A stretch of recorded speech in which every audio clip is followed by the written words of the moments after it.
ഇതിനു മുൻപ് പല സ്ത്രീകളും രാഹുലിന്റെ വിഷയവുമായിട്ട് മുൻപോട്ട് പേര് പറയാതെ വന്ന ആ സമയത്ത് പോലും ഇയാളിലൂടെ ദുരനുഭവം ഉണ്ടായിട്ടുള്ള പല സ്ത്രീകളുടെ അനുഭവങ്ങൾ അറിയാമായിരുന്നിട്ടോ ഞാനടക്കമുള്ള മനുഷ്യര് മിണ്ടാതിരുന്നത് ആ ഇരകളെ ഓർത്ത് മാത്രമാണ്. ഇയാൾ ശരിക്കും ഒരു കോഴിത്തൂവല് എന്റെ ചാറ്റ് ബോക്സിലേക്ക് ഇട്ടു തന്നതാണ്. പക്ഷെ ഞാൻ അതിനെ ഒരു രീതിയിലും എന്റെ ചെയ്യാൻ വേണ്ടിയിട്ട് താല്പര്യമെടുക്കാത്തത് കൊണ്ട് അയാൾ അവസാനം അയച്ച മെസ്സേജ് അവിടെ അനാഥമായി പോവുകയാണ് ചെയ്യുന്നത്. എന്റെ എല്ലാ സുഹൃത്തുക്കളുടെയും ചിത്രങ്ങൾ എടുത്ത് അങ്ങേയറ്റം അശ്ലീലം പടച്ചു വിട്ടുകൊണ്ടിരിക്കുകയാണ് ഈ കൂട്ടം. ഞാൻ ഇതിനെ അതിജീവിക്കും. ഞാൻ ഈ ഒരു കാര്യം വെളിപ്പെടുത്തിക്കൊണ്ട് മുൻപോട്ട് വരുമ്പോൾ ഏറെ കിട്ടുന്നുള്ളത് എനിക്ക് ഉറപ്പാണ്. എനിക്കതിനെ അതിജീവിക്കാനുള്ള പ്രാപ്തിയുണ്ട്. പക്ഷെ എന്റെ ചുറ്റുമുള്ള മനുഷ്യർ അങ്ങനെയല്ല. എനിക്ക് കുടുംബമുണ്ട്, എനിക്ക് ബന്ധുക്കളുണ്ട്, എന്നെ സ്നേഹിക്കുന്ന എന്റെ പ്രിയപ്പെട്ടവർക്കൊക്കെ ഇത് വേദനയാണ്. അതിലൊക്കെ അപ്പുറത്തേക്ക് ഈ സുഹൃത്തുക്കളുടെ ഒക്കെ ചിത്രം എടുത്തിട്ട് ഈ വളരെ അശ്ലീലം പടച്ചു വിട്ടുകൊണ്ട് ഇത്തരം വാർത്തകൾ വരുമ്പോൾ അവർക്കൊക്കെ കുടുംബമില്ലേ? അവർക്കെല്ലാം നമ്മളെ പോലെ ഇതിനെ മറികടക്കാനുള്ള ത്രാണിയുണ്ടെന്ന് അഭിലാഷ് വിചാരിക്കുന്നുണ്ടോ? ഹണി ഭാസ്കരൻ, താങ്കളുടെ അനുഭവം എഴുതിയതാണ്. അവിടെ രാഹുൽ മാങ്കൂട്ടം അപമര്യാദയായി ചാറ്റ് ചെയ്തു എന്നുള്ളതല്ല, സൗഹൃദപൂർവ്വം മര്യാദാപൂർവ്വം ചാറ്റ് ചെയ്തതിന് ശേഷം അതിനെ വേറൊരു തരത്തിൽ സുഹൃത്തുക്കളുടെ ഇടയിൽ ചിത്രീകരിച്ചു. അത് താങ്കൾ അറിയാനിടയായി എന്നുള്ളതാണ് താങ്കൾ പറഞ്ഞത്. രാഹുൽ മാങ്കൂട്ടത്തിന്റെ പേര് പറഞ്ഞ് ആദ്യം രംഗത്ത് വന്ന ആൾ കൂടിയാണ് താങ്കൾ. അതിൽ നിന്ന് രാഹുൽ ചോദിച്ച ചോദ്യം, അങ്ങനെയാണെങ്കിൽ ആര്, ഞാൻ ആരോട് ഹണിയെ മോശപ്പെടുത്തി പറഞ്ഞു എന്ന് ഹണി പറയണം എന്നാണ്. അഭിലാഷേ, ഞാൻ വളരെ കൃത്യമായിട്ട് എന്റെ പോസ്റ്റിൽ പറഞ്ഞിട്ടുണ്ടല്ലോ, ചാറ്റല്ല എന്റെ വിഷയം. 2 ദിവസം മുൻപ് വരെ എനിക്ക് അയാളോട് രാഷ്ട്രീയ വിയോജിപ്പ് മാത്രമേ ഉണ്ടായിരുന്നുള്ളൂ. അതെനിക്ക് വ്യക്തിപരമാവുന്നത് 2 ദിവസം മുൻപ് ഇയാൾ യൂത്ത് കോൺഗ്രസിലെ ഇയാളുടെ പ്രിയപ്പെട്ട സുഹൃത്തുക്കൾക്കിടയിൽ ഇരുന്നിട്ട് ഇയാള് ആ ഹെൽത്തി ആയിട്ട് നടന്ന കോൺവെർസേഷനെ കുറിച്ച് ഇയാൾ പറഞ്ഞ മോശം കാര്യങ്ങളാണ്. ഒന്നാമത്തെ കാര്യം എന്ന് പറയുന്നത്, ഒരു സ്ത്രീയോട് ചാറ്റ് ചെയ്യുന്നത് സ്വന്തം സുഹൃത്തുക്കൾക്കിടയിൽ ഇരുന്നിട്ട് അവിടെ ഇരുന്നിട്ട് ആളാവാൻ വേണ്ടിയിട്ട് സുഹൃത്തുക്കൾക്കിടയിൽ ഇരുന്നിട്ട് ചാറ്റ് ചെയ്യുക. അപ്പുറത്തെ വിരുദ്ധ രാഷ്ട്രീയത്തിൽപ്പെട്ട ഞാനൊരു ഇടതുപക്ഷക്കാരിയാണ്. ഇടതുപക്ഷത്തിരിക്കുന്ന ഒരു സ്ത്രീയോട് പോലും അല്ലെങ്കിൽ അവര് പോലും എൻ്റെ അടുത്ത് ഇങ്ങോട്ട് വന്ന് ചാറ്റ് ചെയ്യുകയാണ്. ഇത് ഞങ്ങൾക്കിടയിൽ പതിവാണ്. ഇത്തരത്തിലുള്ള കോൺവെർസേഷനാണ്, അതിനെക്കുറിച്ചാണ് ഞാൻ പരാമർശിച്ചിട്ടുള്ളത്. ഇതിനു മുൻപ് പല സ്ത്രീകളും രാഹുലിന്റെ വിഷയവുമായിട്ട് മുൻപോട്ട് പേര് പറയാതെ വന്ന ആ സമയത്ത് പോലും ഇയാളിലൂടെ ദുരനുഭവം ഉണ്ടായിട്ടുള്ള പല സ്ത്രീകളുടെ അനുഭവങ്ങൾ അറിയാമായിരുന്നിട്ടോ ഞാനടക്കമുള്ള മനുഷ്യര് മിണ്ടാതിരുന്നത് ആ ഇരകളെ ഓർത്ത് മാത്രമാണ്.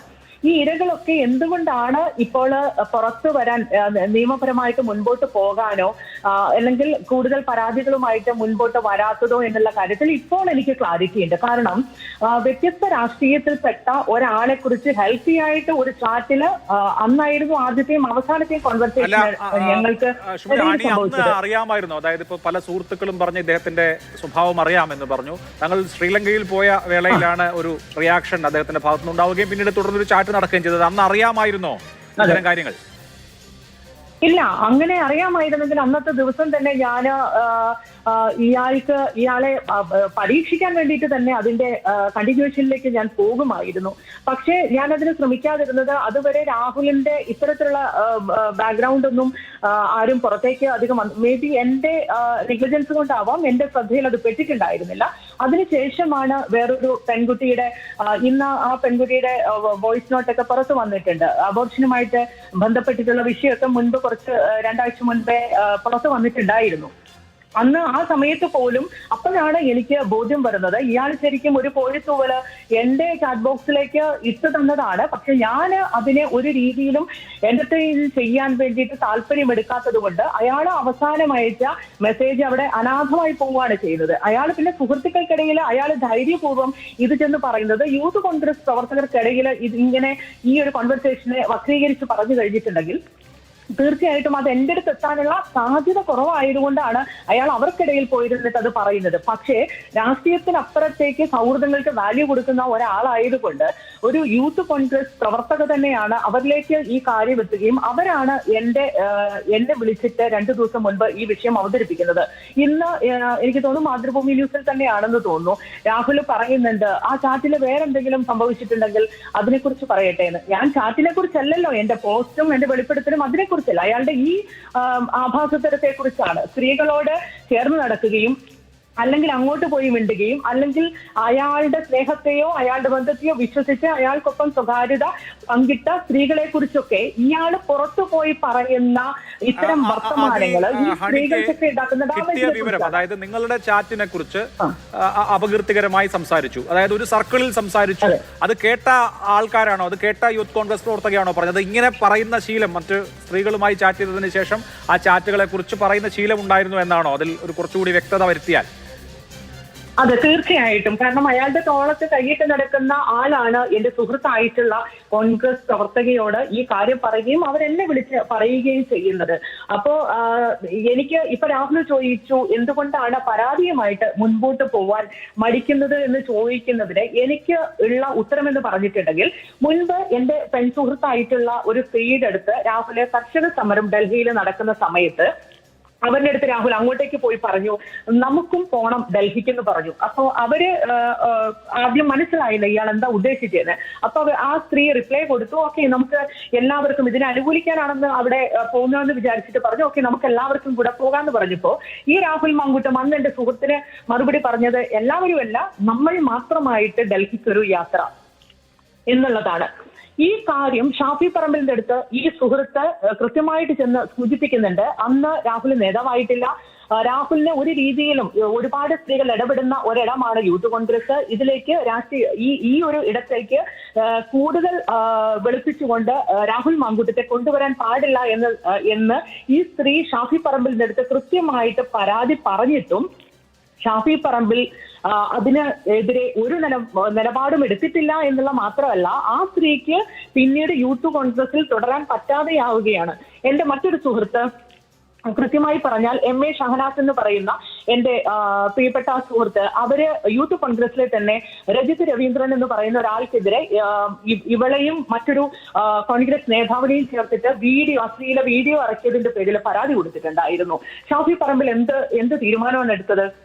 നേരെ ആ സ്ത്രീയെ രാഷ്ട്രീയപരമായിട്ട് യൂത്ത് കോൺഗ്രസിന്റെ ഉള്ളിൽ നിന്ന് തള്ളി താഴെയിടുകയാണ് ഉണ്ടായത്. അപ്പൊ എന്നെ ഭയപ്പെടുത്തുകയല്ല, ഞാൻ പരാതിയുമായിട്ട് മുൻപോട്ട് പോവാതിരിക്കുന്നതിന്റെ കാരണം എന്ന് പറഞ്ഞാൽ അവരൊരു യൂത്ത് കോൺഗ്രസ് പ്രവർത്തകയാണ്. ഞാൻ അവരുടെ പേര് വെളിപ്പെടുത്തി കഴിഞ്ഞിട്ടുണ്ടെങ്കിൽ അവർക്ക് പിന്നീട് അതിലേക്ക് തുടരാൻ പറ്റാത്ത വിധം ഈ ആൾക്കാർ വീണ്ടും തള്ളി താഴെയിടും. അത് ഉണ്ടാവരുത് എന്നുള്ളത് കൊണ്ട് മാത്രമാണ് ഞാൻ ആ സ്ത്രീയുടെ പേര് വെളിപ്പെടുത്താത്തതും ഞാൻ പരാതിയുമായിട്ട് ഇപ്പൊ മുൻപോട്ട് പോവാത്തതും. ശരി, ഒറ്റക്കാര്യം കൂടി ജോലിയിലാണ് എന്നറിയാം. ഇപ്പോ താങ്കൾ ഈ കാര്യം പറഞ്ഞതിന് ശേഷം വലിയ തോതിലുള്ള സൈബർ അതിക്രമം ഉണ്ട്. പല നേതാക്കളുടെയും കൂടെ നിൽക്കുന്ന ചിത്രങ്ങളും ഒക്കെ ഉപയോഗിച്ച് താങ്കളെ അധിക്ഷേപിക്കുകയും അവഹേളിക്കുകയും ഒക്കെ ചെയ്യുന്നുണ്ട്. ഈ കാര്യങ്ങൾ ഓഡിയോ ക്ലിപ്പുകളും ചാറ്റുകളും ഒക്കെ പുറത്തു വന്നതിന് ശേഷം പോലും അതിന് കാര്യമായ ശമനമില്ല എന്നാണ് ഞാൻ വിചാരിക്കുന്നത്. ഒരു വർത്തമാനം പറഞ്ഞതിന്റെ പേരിൽ, ഒരു നിലപാട് തുറന്നു പറഞ്ഞതിന്റെ പേരിൽ ആക്രമിക്കപ്പെടുകയാണ് എന്ന് തോന്നുന്നുണ്ടോ? അഭിലാഷേ, ഞാൻ എപ്പോഴും സ്ത്രീകൾ ഒരു പരാതിയുമായിട്ട് മുൻപോട്ട് വന്നാൽ ഞാൻ ആ സ്ത്രീക്കൊപ്പം എപ്പോഴും ആദ്യം നിൽക്കാറുണ്ട്. അതിന്റെ ഒരു കാരണം എന്ന് പറഞ്ഞാൽ, ഈ വൃത്തികെട്ട കൂട്ടങ്ങൾക്കിടയിലേക്ക് വെറുതെ പോയിട്ടൊരു പരാതി പറയുക എന്തുമാത്രം ദുസ്സഹമാണെന്ന് ഞാൻ ഇപ്പം ഫേസ് ചെയ്തുകൊണ്ടിരിക്കുന്ന സൈബർ അറ്റാക്കിൽ നിന്ന് നിങ്ങൾക്ക് തന്നെ ബോധ്യപ്പെട്ടിട്ടുണ്ടാവും. ഞാൻ പരിചയപ്പെട്ടിട്ടുള്ള, ഞാൻ ഇക്കാലം അത്രയും സോഷ്യൽ മീഡിയയിൽ പങ്കുവച്ചിട്ടുള്ള എന്റെ എല്ലാ ആൺസുഹൃത്തുക്കളുടെയും ചിത്രങ്ങൾ എടുത്ത് അങ്ങേയറ്റം അശ്ലീലം പടച്ചു വിട്ടുകൊണ്ടിരിക്കുകയാണ് ഈ കൂട്ടം. ഞാൻ ഇതിനെ അതിജീവിക്കും. ഞാൻ ഈ ഒരു കാര്യം വെളിപ്പെടുത്തിക്കൊണ്ട് മുൻപോട്ട് വരുമ്പോൾ ഏറെ കിട്ടുന്നുള്ളത് എനിക്ക് ഉറപ്പാണ്. എനിക്കതിനെ അതിജീവിക്കാനുള്ള പ്രാപ്തിയുണ്ട്. പക്ഷെ എന്റെ ചുറ്റുമുള്ള മനുഷ്യർ അങ്ങനെയല്ല. എനിക്ക് കുടുംബമുണ്ട്, എനിക്ക് ബന്ധുക്കളുണ്ട്, എന്നെ സ്നേഹിക്കുന്ന എന്റെ പ്രിയപ്പെട്ടവർക്കൊക്കെ ഇത് വേദനയാണ്. അതിലൊക്കെ അപ്പുറത്തേക്ക് ഈ സുഹൃത്തുക്കളുടെ ഒക്കെ ചിത്രം എടുത്തിട്ട് ഈ വളരെ അശ്ലീലം പടച്ചു വിട്ടുകൊണ്ട് ഇത്തരം വാർത്തകൾ വരുമ്പോൾ അവർക്കൊക്കെ കുടുംബമില്ലേ? അവർക്കെല്ലാം നമ്മളെ പോലെ ഇതിനെ മറികടക്കാനുള്ള ത്രാണിയുണ്ടെന്ന് അഭിലാഷ് വിചാരിക്കുന്നുണ്ടോ? എന്തുമാത്രം വൃത്തികേടുകളാണ് എനിക്കെതിരെ നടന്നുകൊണ്ടിരിക്കുന്നത്.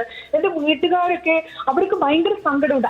അത്തരം സങ്കടങ്ങൾ കാണുമ്പോൾ സ്വാഭാവികമായിട്ടും അതെന്നെ വേദനിപ്പിക്കുന്നുണ്ട്. പക്ഷെ ഇത്തരം മനുഷ്യർക്ക് എതിരെയുള്ള നിലപാടുകളുമായി ഞാൻ മുൻപോട്ട് പോവുക തന്നെ ചെയ്യും. തീർച്ചയായും. വളരെ നന്ദി മണി ഭാസ്കരൻ സംസാരിച്ചതിന്.